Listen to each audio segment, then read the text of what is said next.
وبعد ذلك يأتي الإبعاد في الكرة على المنتخب العراقي، على أسود الرافدين أن يقدم شوطا ثانيا مختلفا يا عراق. كرة تلعب، الله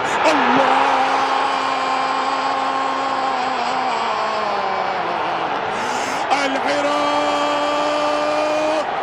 أجمل ذكران المكسيك، أجمل ذكران المكسيك، وللمكسيك سنعود.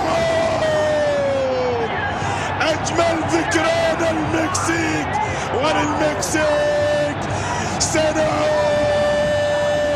أيمن حسين ابتسم يا عراقي، ارفع راسك يا عراقي. أيمن حسين أجمل ذكران المكسيك، وللمكسيك سنعود. هدف كل العمر، هدف كل الفرحة. أيمن حسين تكلم عن الإصرار، كنا نتكلم عن التركيز، كنا